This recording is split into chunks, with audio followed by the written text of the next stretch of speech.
week. Really can't complain, man. And I want to say as well, before we get into the show today, that all the success of TFP has been amazing. Like we've been reaching out in ways that I never thought possible. We've been able to grow in ways that I never thought imaginable. And it's really because of a lot of you new guys. A lot of you guys are following me mostly from Twitter and follow my YouTube and whatnot. So a big thanks and a big hats off to you guys. I love you guys a lot. And, I'm even getting follows from people that I'm not going to name drop, but some notable people that I'm very excited about following me. So it's really great following me on Twitter and then following the TFP writ large. So it's pretty good stuff, man. And I couldn't do without you guys. So very, very happy. Very, very happy. It's been nothing but a white pilling day, really. And like I said before, you guys are doing really well. Besides that, on the personal endeavor, my hair is a bit silly. My hair is a bit goofy today. As I told you guys, I'm going to be trying to get that cut soon. But with all the amazing expansion that we're doing here at the TFP, and I'm doing with Narrative Assassin and my solo brand, this obviously takes up a monumental amount of my life. Plus the fact that, as most of you guys know, I'm back into political consulting and doing that again. So yes, my life is pretty much 24/7, busy. So, but yeah, speaking of white pills, the episode today we're going to start off with a white pill. I think a well-deserved white pill. The last episode was Tuesday, and as most of you guys who follow me on social media know, that I took yesterday off because we had to do a lot of back-end work, which goes into the same thing I said earlier about us expanding and developing the brand. And also I need to pace myself. I can't do everything at once. But as was said in the Tuesday episode that I did, where I formally endorsed Trump as the president for 2020 for the 2024 presidential race, I basically relayed in so many words that this is go time. We are in a go time scenario. It's time for people to push back in every way imaginable against the opposition. And this story is one of the most extreme, and I mean that in a good way, the most extreme and just I'd say benevolent examples of people doing just that. We have middle school students in Massachusetts who stage a protest against gay pride, against the gay agenda. It's pretty amazing stuff. And to see young kids do it and to see them do it so verbosely and to see them not just like they didn't just like say stuff like straight pride or we don't like really basic stuff saying I'm a boy not a girl or I'm straight or something. They evoked America. They evoked American like nationalism. It's pretty awesome. So we're gonna go into that story. Pretty excited about that story, and then we're gonna follow that story up with some more information coming out about Team DeSantis and just how evil this man is. We've covered in the show extensively how much of a treacherous, lying, two-faced individual this guy is. He's lied about his allegiance with Trump in so much as he only did it because he wanted to gain political clout. He's lied about Trump's campaign itself. He's enacted anti-free speech laws to push a Zionistic, anti-Christian, Jewish interest and agenda, and really globalist agenda writ large. So there's really nothing about this guy that's good. He hates MAGA, he hates Christians, he hates America. I'm going to say it straight up. I'm going to say it straight up. Ron DeSantis hates America, and people could be like, "Well, that's hyperbole." Who's saying it's like a person who decides to undermine the United States Constitution for the interest of a Middle Eastern country that has given nothing to America but espionage and foreign conflict and theological confusion. Really, is someone that fundamentally hates this country. So I'm going to say it straight in the show. You heard it here from TFP. Ron DeSantis hates America. So America hating, Jewish shilling, Shabbos Goy extraordinaire Ron DeSantis has come out again against Trump.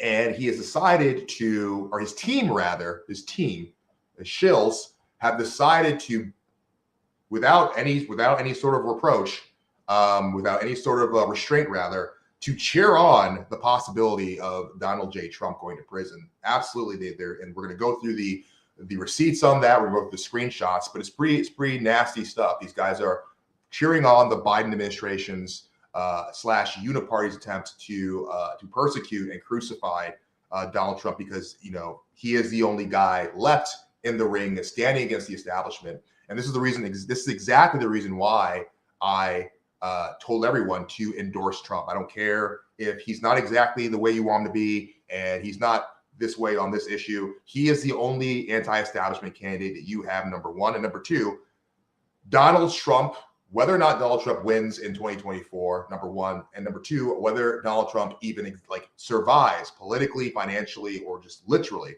physically, will determine whether or not anyone on the local level of their political infrastructure has any chance of staging a counter-insurgent political movement in the form of outsider campaigns, outsider candidates coming in and shaking things up in their local parties or in their local areas, their local states, counties, so on and so forth.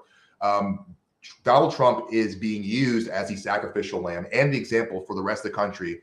As we said before in Tuesday's episode, and we've been saying here for a while, he is being destroyed to set an example to the rest of us that if you challenge the status quo, if you introduce nationalism, if you introduce identitarianism, which he did, American identitarianism in one way or another, if you introduce anything that is chauvinistic and Western excellence, you will be cudgeled and destroyed and systematically defamed by the mainstream media and by the regime apparatus at large. So pretty important stuff today. And like I said, to me, this is a relatively white-pilling episode because the first story I think is going to be really, really, really uplifting. And even the story with Ron DeSantis and his team, while it is, another disgusting tactic from controlled opposition, it is white-pilling and hopeful in so much as we now are seeing, thankfully, we're seeing here in North Carolina, as we covered briefly about John Kane, who challenged, we actually did a portion of the show, one of the episodes, John Kane challenging the North Carolina Republican Party establishment. We're seeing this happen where the establishment is showing their hand. They are showing their hand. They are lifting the veil. They are ripping off their masks, and they're showing the American population exactly what kind of people they are. And so for people like me, and others here, the TFP, and people that follow TFP, and people on the broader dissident right, the reactionary right, and the insurgent right, and the anti-establishment right, this is just great news for us because now people can finally see what we've been saying for literally years. So for us, it's like, okay, great. Now you can all see it. Now you can see where Ron DeSantis stands. You can see where the RNC stands. You can see where the GOP stands. So it's going to be a pretty good show. I think it'll be a great show, actually. But before we go into all that, guys, of course, remember to follow the Ferals Press at all the available platforms. We are on Facebook, Twitch, YouTube, Twitter, Gab, Telegram, and of course, our personal custom video hosting and streaming site, tfpnation.com. That's tfpnation.com. Please make sure to go there once we transition over to the membership wall. So for those of you who are either casual watchers or new watchers, we always do at least 50% of the show in front of the membership wall and then 50% behind the membership wall at TFP Nation. When you go over there to subscribe, it is a free subscription, so please jump on that offer right now. It's an offer of a lifetime, I would say. We are looking within the next 4 to 5 months approximately to switch to a paid tier situation with the website. But until then, please jump on there. We just want to build up support and build up the base for the TFP Nation and the TFP message writ large. So a little tired. Please make sure to go over there and do that, guys. Go over to tfpnation.com and do that right now before we go to that portion of the show. And as always, guys, make sure to catch the Ferals Press Monday through Thursday, 7 p.m. Eastern, as well as Friday, 4 p.m. Eastern, every week, giving you the news, giving you contentious and controversial and heterodox stories and conversations you won't get anywhere else, or at the very least, not many places these days. And also, guys, remember to check me out, specifically Hussein Hill, at my available platforms, which is also, I'm on Twitter, I'm on YouTube, I'm on Rumble, I'm on Gab, Minds, Getter, and Telegram. And also catch my 6:30 Friday Twitter space I do every Friday on my Twitter account, which is @Hill_narrative. That's @Hill_narrative. And we will be discussing this week, tomorrow, 6:30, Ukraine versus Russia. Which should America support? We'll go into basically the ideas and the opinions of folks on how they feel about Russia, how they feel about Ukraine, how they feel about the Russian and Ukrainian conflict, nominally speaking, and also, which nation, if any, represents on the global scale, we'll say global benevolence or international benevolence, and should American people support either or neither? And we'll have that great conversation. And it should be a pretty robust conversation because we're going to have some people from the right wing, from the rather far right wing, the distant right wing, the portion of the right where I traffic and I'm at home at, actually who disagree with each other on this conversation. So really robust conversation, looking to do it. And I'm probably going to do a Twitter space after that, honestly, probably about the Trump indictment, because this Trump indictment situation is very much dominating the news. And I've been saying for a while, Trump and everything surrounding Trump's election will be, every person who's involved in the conversation politically, you need to be about that conversation.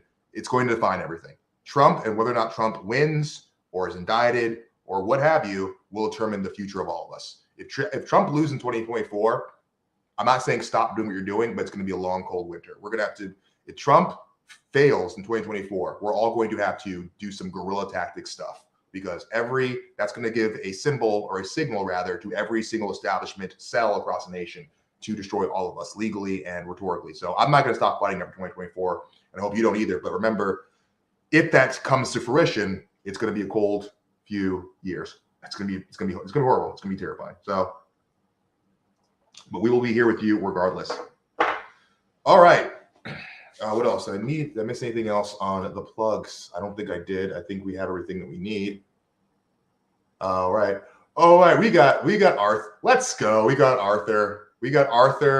Arthur. He is one of the, I believe, the same guy. I believe that's, if I'm not mistaken, I think that's who it is. Please, Arthur, let me know if it's you, but I'm pretty sure that's one of my Twitter mutuals. Arthur is a great, if that's Twitter Arthur, great guy, real human being, amazing person. So let's go. Arthur in the YouTube chat. So trying to see if there's anything else that we needed to cover in terms of plugs. I think we are good. So that's pretty much it, guys. So let's, with that said, just dive right into the news, and we're gonna get this story up on the screen for you guys. And like I said before, this is a pretty awesome story. I'm very happy that this happened because, as I've said before in many episodes, doing full-time media, which I've been doing in one capacity or another since like 2017, but being a media guy covering the stories day in, day out, commentating on this stuff gets really depressing because everything is horrible. Everything is horrible. And so, that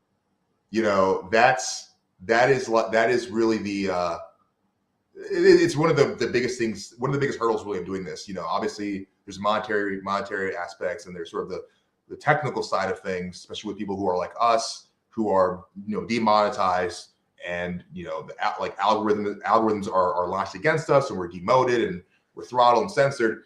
But besides that, there's just the sort of like just real life, sort of like day in, day out grind of like trying to go through the news and not hate the world, because everything in the news is disgusting. So when you get stories like this, you just have to highlight it at the front of the show. So we're going to do that right now. This is from National File. And as you guys know, we are big fans and friends of National File here at the TFP. All right, this article comes from National File. It's entitled, Massachusetts Middle Schoolers Revolt Against Groomers. Quote, my pronouns are USA. Kids are rising up against the adults attempting to groom them into homosexuality and transgenderism. Article goes on to say, a group of middle schoolers revolted against the public school groomers in charge of their Burlington, Massachusetts school district, pulling down LGBT pride posters, ditching rainbow flag stickers, and chanting, quote, my pronouns are USA. Let's go. Let's go. Let's go. We're back. We are back, dude. We're back. God bless these kids. And God bless the parents of these children, by the way. Let's go. I'm so happy. Children were told to wear rainbow colors to Marshall Simons Middle School in Burlington, Massachusetts, to mark the start of quote unquote Pride Month, but many of the students had something else in mind. Instead of groveling to groomers, they rose up against the blatant sexualization of their learning environment, pulling down rainbow-colored gay pride insignia and leading chants of, quote, my pronouns are USA. Ditching the rainbow-colored scheme, they were instructed to show up to school, and the kids instead opted to wear red, white, and blue. The protest had caused left-wing students and adults alike to enter meltdown mode. The school district released a lengthy statement claiming that, quote, our school community experienced intolerance, end quote, in the form of children refusing to partake in a sexualized activity that violates the freely held religious beliefs of many of them, while comparing the protests. Let's say it again. Yes, in the form of children refusing to partake in a sexualized activity that violates the freely held religious beliefs of them, many of them, while comparing the protest to a form of, quote, anti-LGBTQ violence. Quote, we ask all staff, teachers, and members of Burlington Public School community to join us in taking a stand against homophobia and identity-directed hateful actions, end quote. The statement went on to say before announcing that it will begin a program of re-education, that sounds just wonderful, among students while pressuring parents to toe the line at home. Quote, we also recognize that it's not enough to publicly denounce these incidents as they happen. As a school system, we have a unique opportunity to educate our community on the nature of these events. The work we do in Burlington Public Schools and at MSMS is not easy. It often leads to difficult and uncomfortable conversations. Nevertheless, we encourage you to discuss differences with your families to try and make sense of how one's actions always impact others, which is all that's code for, nominally speaking, is that they're going to double down in punitive measures to brainwash these kids. And any sign of a parent that is trying to break the conditioning for these kids will be targeted by the school board as being a bigot and inciting violence against their students. It's sick stuff, but we continue. The protest has even spawned mass meetings of town and school district officials who are calling for more funding and energy to be dumped into this district's quote-unquote diversity and equity and inclusion DEI initiative. Watch local news coverage of the protest below. So we're gonna watch this. I think it's 2 minutes long. It's not that long, but it's funny. I love watching it. It makes me happy. It makes me happy watching demons sort of crawl within their skin and freak out when good Christian Americans rebuke their abominations, really. So we're gonna watch that right now. These displays of intolerance and homophobia are unacceptable. This type of intolerant rhetoric starts in the home. Parents angry at town hall over intolerance at Marshall Simons Middle School. Kids were asked to wear rainbow clothes in honor of Pride Spirit Day, but some organized a counter protest wearing red, white, and blue or black. Also, too, is anyone else getting annoyed at these names? Like Pride Spirit Day. First it was Gay Pride, right? First of all, it was homophile acceptance back in the 50s. Then it was Gay Pride. Then it was LGBTQ Pride. Then it was trans awareness and trans pride. Now it's Gay Pride Spirit, Gay Spirit Pride. Like beyond the spiritual implications of this demonic nonsense, it's also just cringe. Like I would like my demons, I would like my demonic opposition rather to be less cringe. I would like my demonic enemies that I have to fight on the battlefield for against for God to be less cringe. But with this, The principal sharing a statement to families that Pride posters were ripped down, stickers ripped up. Some students chanted "USA are my pronouns," and students showing Pride were intimidated. It was an unruly disruption, in fact, that was organized ahead of time. While some parents were upset, others say it was overblown. Some of the kids threw the stickers on the ground, but I can only speak for my daughter. She didn't want to wear that to school. It's not that she wanted to hurt anybody's feelings. She says her daughter felt coerced to participate in the Pride event and was offended by some of the messages. Based Karen, by the way, I think I talked about this. Yeah, I talked about this in the show when we covered the Uber story when they were doing a seminar about Karen being an anti-white slur. Based Karens, we need white Christian women. We need them. We need white Christian women. This is a very unpopular sentiment on some of the more grifty elements of the right, because there's a lot of people on the right who are like, oh, Karen, man, the Karens. It's like, no, you're talking about like left-wing lesbianic freaks, most of which are like Jewish, or a lot of them are non-black, or they're just atheists. But there's a lot of like based, particularly white Christian women who are keeping society functioning by being Karens, and we need more of them. So it's so true. Like this quote from Tennessee Williams. Human heart cannot be straight. It is curves and winds. And my daughter just kind of said, Mom, that's offensive to me, who I am straight. But even parents like her, opposed to the Pride Month celebration, say the ripping of posters was wrong. I think destructing any property is wrong. I think, that I just think that was wrong. Parents and community groups now calling for the town and school board to act and support diversity, equity, and inclusion. The incident sparking discussion at home on both sides. My thing that I teach my kids is just be kind. And I wish the schools would just kind of pump the brakes on what they're shoving down these kids' throats. The issue of pride in schools is very controversial. I understand that. I think we need to start at a place of commonality. Now, the principal says that no one was forced to participate in the Pride Day event, but now parents on both sides want dialogue. Live in Burlington, Sean Shiabat, WCVB News Center 5.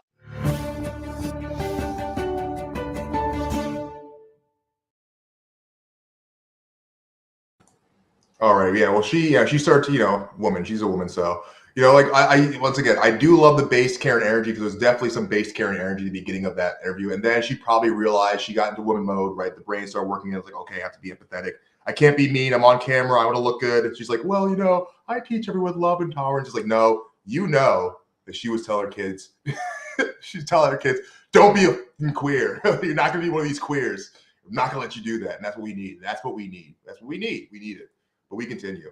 I think that's the end of the article. That's a great way to end that piece. But yeah, awesome article. Love to see it. We love to see it, man. And I'm not going to underscore the joy that should be derived from this. Or it should not be understated the joy that we should derive from this, and it should not be understated the verboseness of the demonstration.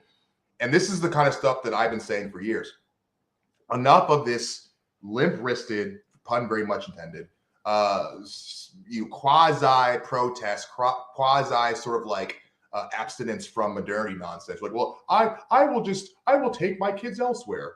They're kids. The kids are being indoctrinated to rape them, to rape each other and become sodomites, become fags, basically, become abominations that scream vengeance to God, as the good book says. So I'm just going to give up on the massive infrastructures that is the education system that literally defines culture, art, commerce, everything that we hold dear. The reason the people that built the medium of which I'm talking to right now, live streaming, these people came from colleges. They weren't farmers. They weren't agricultural homesteaders, right? They were in the tech industry. So the people and the things that are produced from this particular infrastructure, I'm just going to put my hands up and run away and I'm not going to involve myself. It's like, no, we're going to involve ourselves and we're going to take back our schools. And we're going to teach our kids to take back our schools. And we're going to teach our kids to not take sodomy, to not take this demonic nonsense. And it's great to see. And this is the kind of stuff, ladies and gentlemen, that we have to do. Because for too long, and I've heard this time and time again from so many parents and so many sort of like normative, everyday kind of activist types who are like, well, or some of the moderates that have kind of embedded themselves in the MAGA movement writ large. They're like, well, we can't imitate the left because the left smears blood on their faces and they run around half naked. It's like, yeah, but they're still doing something. So I'm not saying literally adopt the substance of the left, but adopt the tactics of the left. So if the left shows up to a church or to a school wearing nothing at all and poured with pig's blood on themselves to signal some ridiculous, nonsensical, disjointed message about abortion being cool, then you send your kids to school saying, I'm not gay, America first. Like, that's what you do. It's that simple. And you say and do things that cut the heart of these people. And one thing I love, and once again, God bless every parent that was involved in this, because I know for a fact those parents probably couldn't say how they really feel on mainstream television, but I know how they really feel. And that we all know how they really feel because what their kids specifically said. Their kids wore red, white, and blue and said, USA, USA. My pronouns are the USA. So that's, for a fact that their parents are very much aware of the conversation. They're not these sorts of moderate types. And you know what? I understand you got to, for some people, you got to play it safe when you're talking to the local news.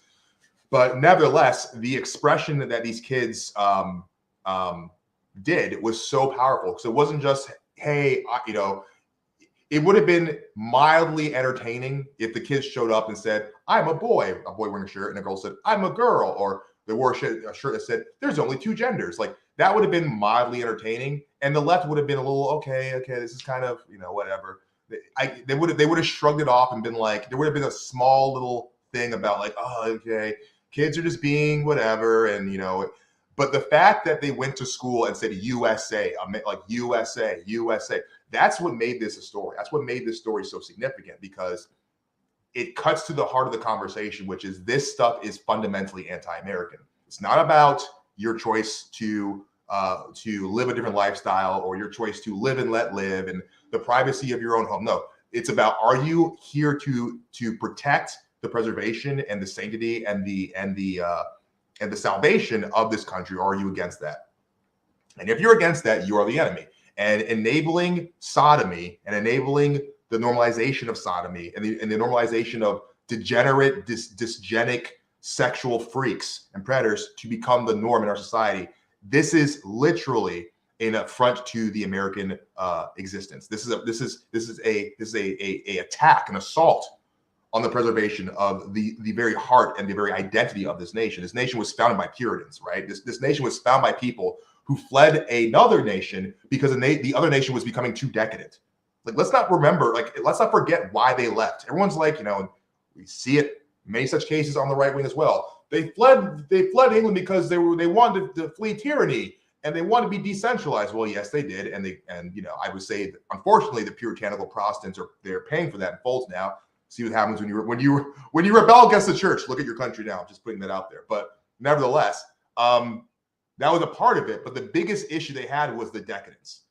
They were puritanical. They were against dancing and singing, right? Like they thought that dancing and singing was of the devil, right? And so I'm not saying, because I'm not Protestant or anything at all, and I'm not saying we have to literally become Protestant puritanical like repro people. But what I am saying is, this country was not founded on a hyper liberal, hyper sort of like Europeanized decadence. Like, this was a different animating force that defined this country. And this is something that I think a lot of Americans on all political affiliations really forget, is that there's something special and unique about the American right. We should obviously remember our roots in so much as us being essentially a pan-European project, is what we are. We should obviously remember our European roots, and we should revere those European roots. And I would say we should, in this current juncture, derive some philosophies and derive some ideas that we can probably implement for a future for America. But we can't lose the American grit. And the American grit is very prudish when it comes to stuff. The American grit does not take nonsense. Like, the Americans are not about nonsense. We're not a nonsense. We didn't come from a nonsensical people. We are rough around the edges, right? We are, we can be aggressive, we can be rowdy, we can train hard and fight hard, kind of thing, right? And that's sort of like American grit, right? And I think even that reality kind of gets exacerbated, commercialized, and cartoonized, if you will, in the modern world with this sort of Walmart 1776 LARP nonsense. But nevertheless, there is a truth to that, which is in so much of like the cowboy, for example, right? The sort of Western frontiersman, right? This hard-nosed, hard-grit person who they weren't fans of sissy boys and femboys and cross-dressers and women having the say in like deciding whether or not their particular tribe or city or whatever was going to go this way or that way. Like, it was a hyper-patriarchal, hyper-conservative, very puritanical, very rough and gruff, masculine core and origin that defined the American character. And we forget that sometimes. And a lot of us, we become obsessed with other foreign nations, and we're like, we want to kind of emulate them, and it's like, well, we can learn from these foreign nations, and I'm all about learning from foreign nations, but we cannot forego Americana. We cannot forego the root of American, the root of the American sort of impulse. And so that's something that I think that has to be remembered in all this too as well. That's why so there's a lot of people out there, especially young cats, who are like, oh, why do you have like in your background, man, you have the Old Glory and you have the hippies use backdoor, no exceptions. That's so like, it's so like Gen X, it's so boomer. It's like, it's real. Like, that is the American flag. That is the American flag, and that is a actual sign, a repro sign of people counter signaling the physical embodiment of the first wave of the first like immediate militant wave of the destruction of American culture in the streets. Like, that's real stuff. So I like real things. I know it's cool to be like, oh, technocratic, man. I'm in the dystopian future, man. It's like Blade Runner, man. Like hyperfuturism, man. I know it's cool to do that, man, but it's like I also live in the real world. So like I'm a real human being. I'm a real fucking human being, you know, part of my vulgarity here. I'm a real person. So I understand embracing, you know, the future. But I also like to remember the past, and I like to keep on archetypes of the past because, you know, I think that's another issue too, is that, you know, and this story really kind of it really brings this kind of point home. Kids going to a school on a day of celebrating sodomy, screaming USA, America first, USA. That is the most like horrifying thing. These people like that just is. Showing up with that is the most horrifying thing to these people. Like they're like that. The only thing second to that would be them showing up with like a cross and a rosary. Literally cross and rosaries. So like crosses, rosaries, American flags, these things terrify these people.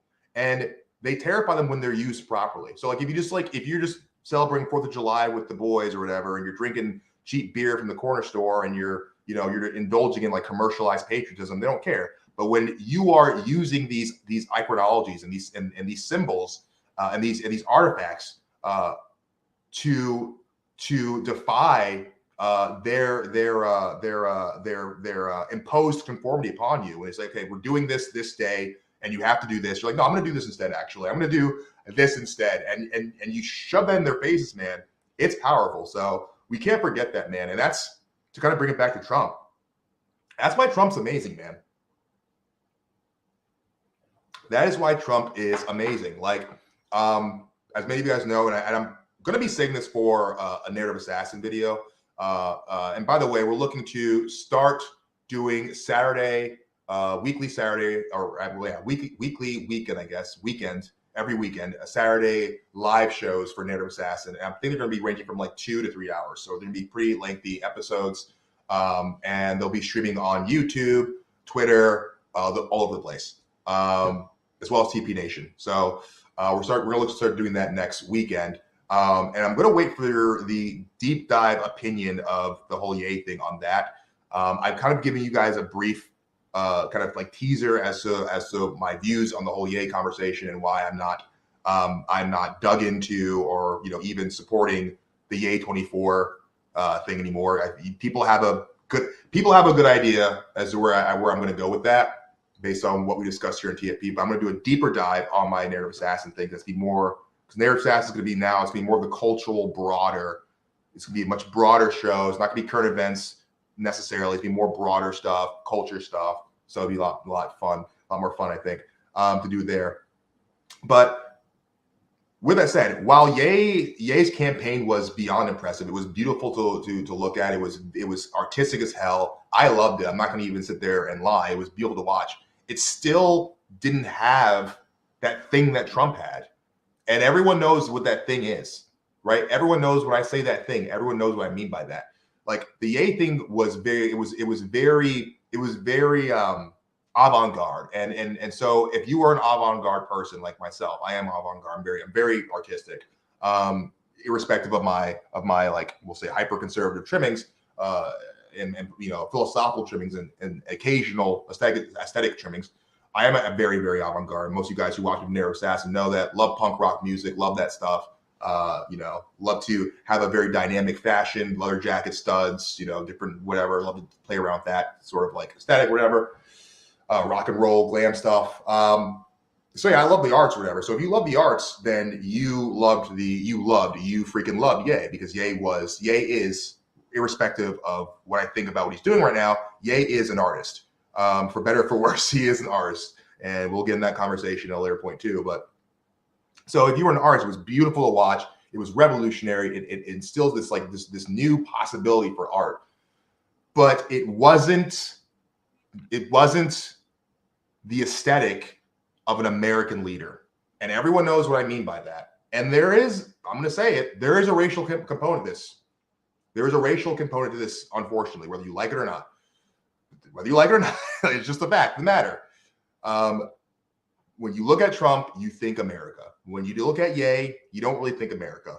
You think interesting. You think interesting. I'll be nice, because I actually like Ye a lot. You think the possibility for interesting Christian, well, we'll say up until recently, you thought the possibility. I'm trying to keep this stuff quiet, so because I'm going to go really into it next Saturday. We're gonna tear up Yale a little bit. We're gonna have to. I love pray for Yale. We're gonna tear them apart a bit. But being nice here, you think interesting. Up until recently, interesting, futuristic, dynamic, Christian, techno. Blade Runner, like it's just we're changing all the rules. We're doing something beautiful. We're changing it up. It's going to be dark but light. Very dynamic, very pleasing to the eyes. But it's like, does that lead America in an American character? Does it? No, it doesn't, and everyone knows it doesn't. Like hip hop culture writ large and cool culture, cool club culture is not going to lead America forward. It's not.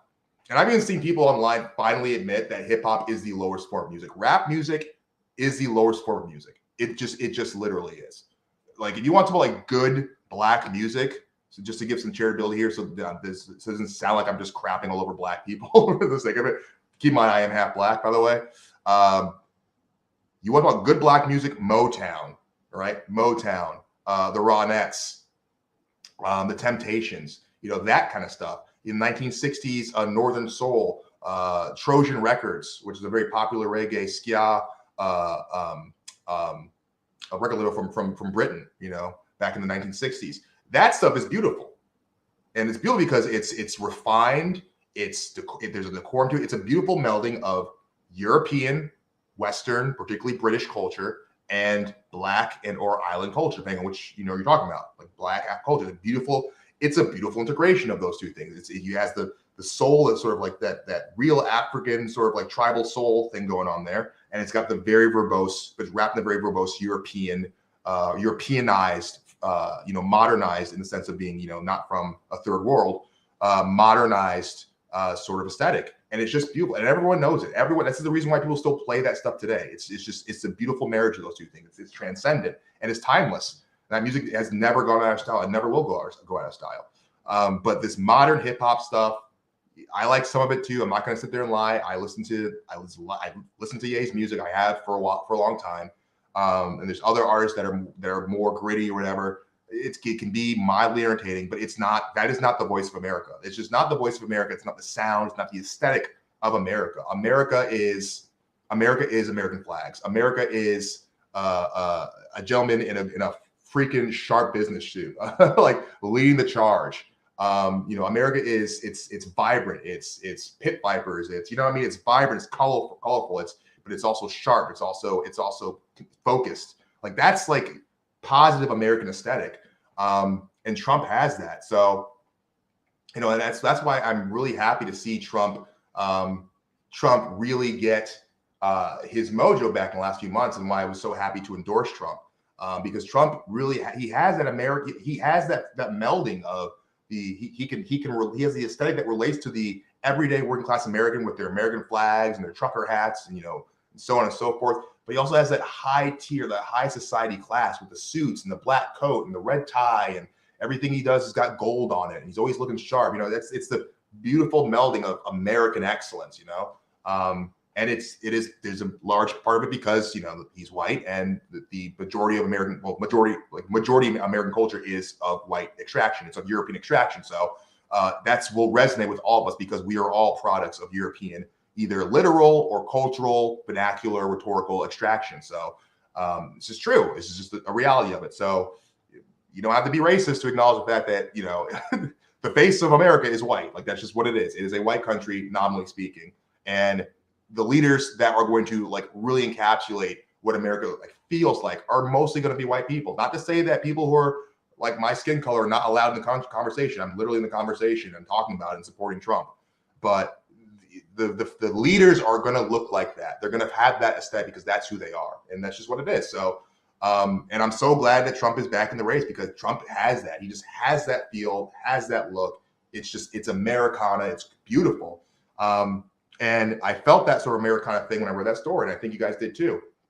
It's a beautiful, beautiful story. A beautiful story of just good American Christian people saying enough is enough. We're not going to give in to Satan. We're not going to give in to evil. We're not going to be replaced. We're just not. So we're going to move forward. We're going to transcend this nonsense. So that seems to be the case right there. So I'm very happy and very happy to see that story. It was an amazing story. And before I move on, because we're getting a lot of folks in the chat here on YouTube, I see you guys.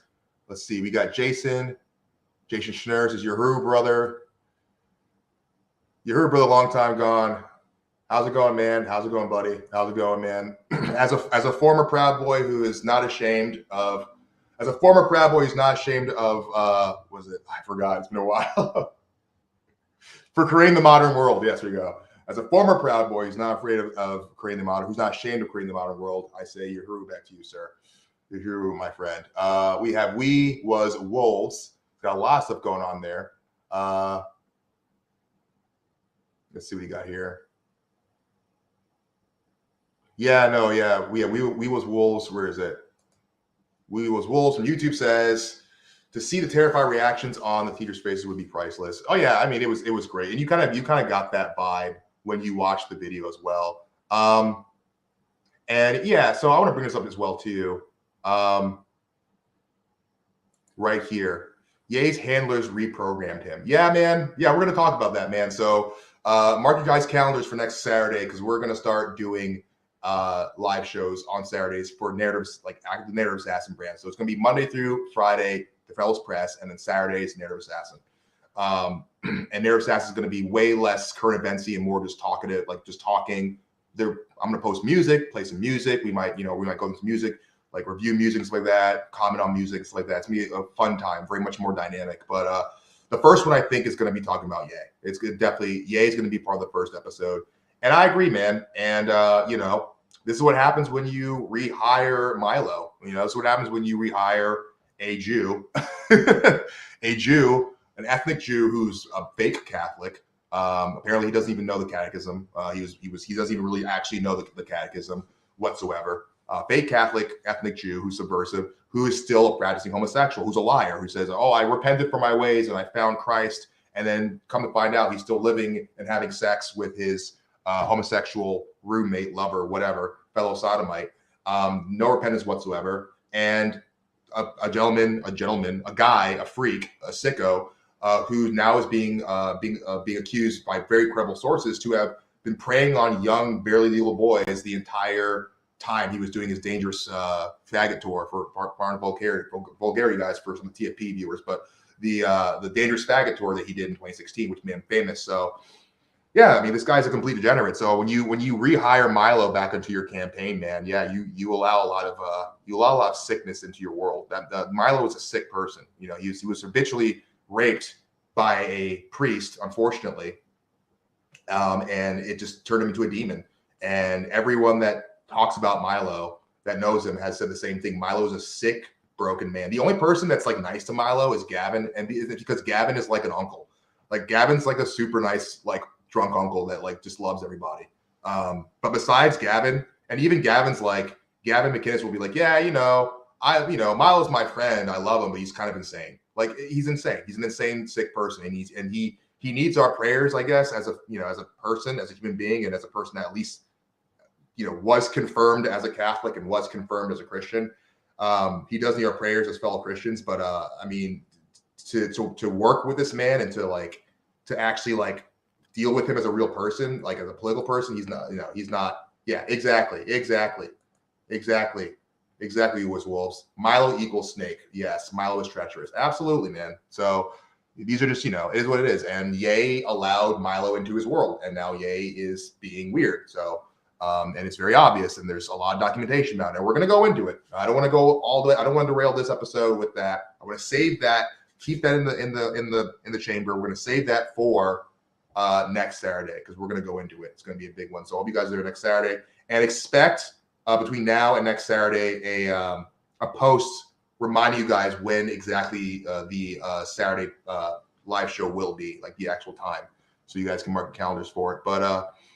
But yeah, thanks guys for the comments. We love to see our commenters. We love to see it. Thanks so much for the comments, guys. Appreciate it. It's always great stuff. We get a lot of interaction on YouTube, which is very nice. But yeah, man. So yeah, as I said before, for those of you guys who missed the story, we just covered a really great story of some kids who pushed back in a very big way about against the gay agenda in their school, their middle school in Massachusetts. And like I said, it's great. That's what I to kind of wrap this all up again. That's what we need going forward. We need verbose America First activism. No more live and let live, decentralization. You do you, I do me. Like, that's nonsense. That's nonsense. We need to take back our country. We need to take back our country, and we need to scream in the faces of these demons. Like, we're putting America first. We're putting Christianity first. Christianity is going to go back in the schools. Christianity is going to go back in the public conversation. It's going to go back in the political conversation. Like we're done. I'm done with this libertarian nonsense. And I know a lot of so-called libertarians, who used to be libertarians, are now like, yeah, this is dumb. Like, this is nonsense. This is nonsense. Because it's nonsense because for two reasons. A, they're never going to leave you alone. And B, libertarianism is philosophically liberalism. Libertarianism was created by socialists, specifically Jewish socialist academics. Like, that's where it came from. Please research. I implore everyone to research it. And it was a liberal philosophy. The first people that coined and expressed libertarianism were socialists. They were hard leftists, and it was a way for them to decentralize away from authority, because in their view, any authoritarianism was inherently evil, even though authoritarianism in its purest form is trying to preserve the nation. So this idea of like we can use libertarianism to win back it's not going to work. We need to take control of our country. We need to take control of our country. And we need to put Christianity back into schools. We need to put the morality back into the public conversation. And that's what it needs to be. And, obviously, and I've been critical of Trump for many years for many different reasons. Trump is not a libertarian, but he's not as far right as I like him to be. And that's fine right now, because Trump is a vehicle for something bigger.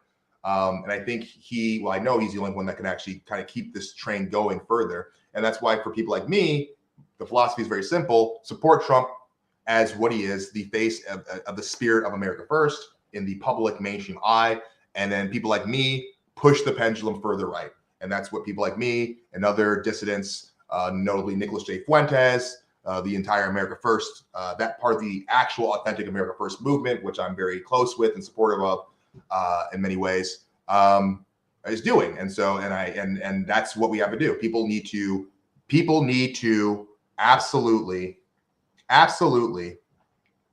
push the pendulum for the right.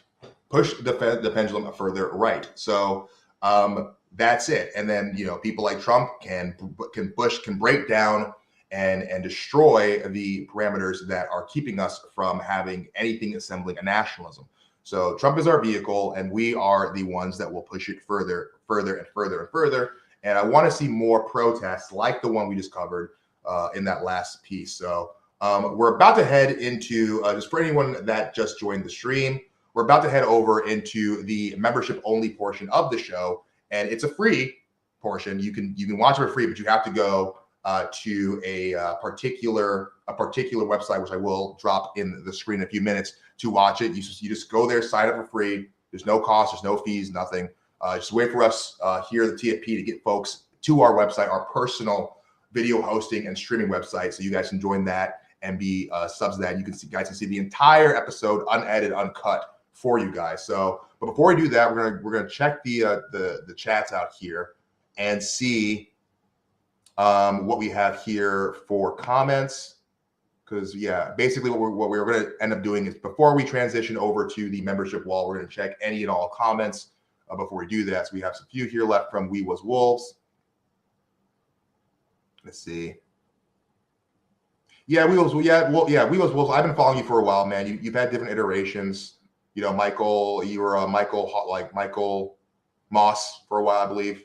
And I love your stuff, man. You're like me. You're like an old school punk rock guy. You're an old school punk rock dude. Very Gavin-esque. You and me are a lot further right than Gavin, obviously. And I think you and we've gotten further right as the years have progressed together in many ways.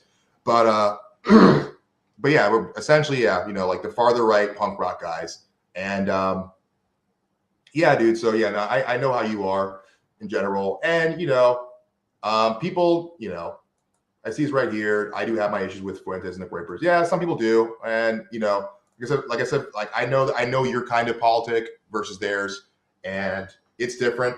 I support Nick Fuentes 100%. And are there some people that support Nick Fuentes that are annoying? Absolutely. I have met plenty of Nick Fuentes supporters that are super annoying.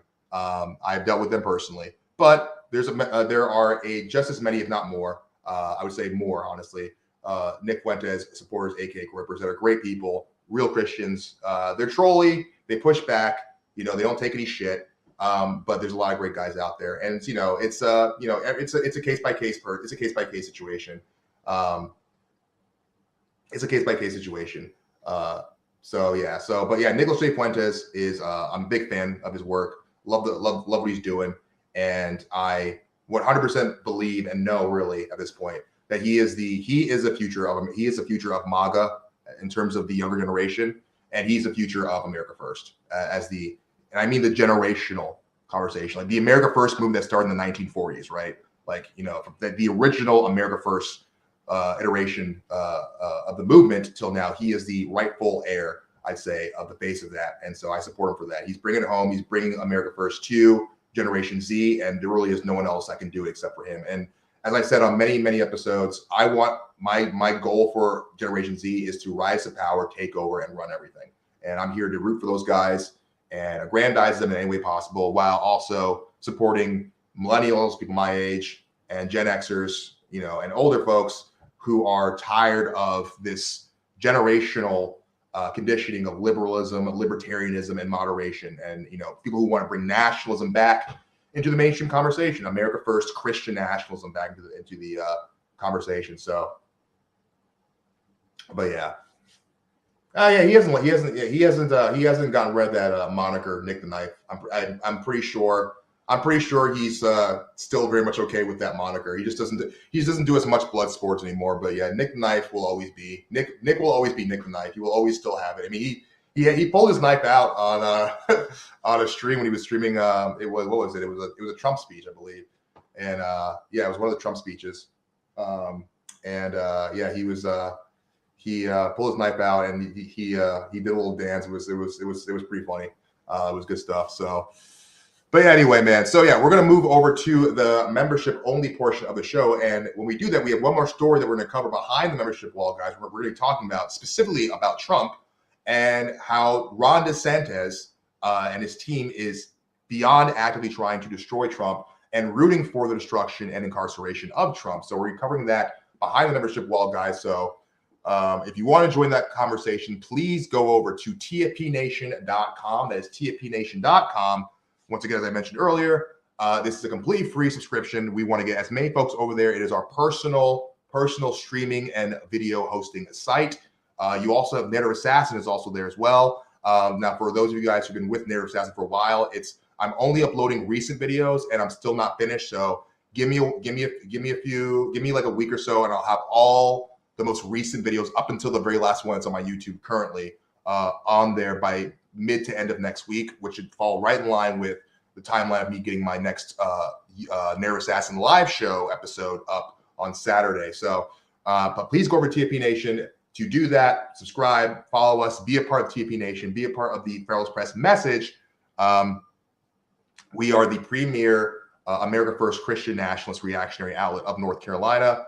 So please support us there and be a part of the team, or rather be a part of the, team. Yeah, sure. Why not? Yeah, the team. Be a part of the army. Be a part of the army. Be a part of the armada. Be a part of the skirt, the horde, the TFP horde. We're the TFP horde. We're the TFP armada, right? You know, be a part of that. The horde might be too demonic, but you know, sometimes it's kind of based.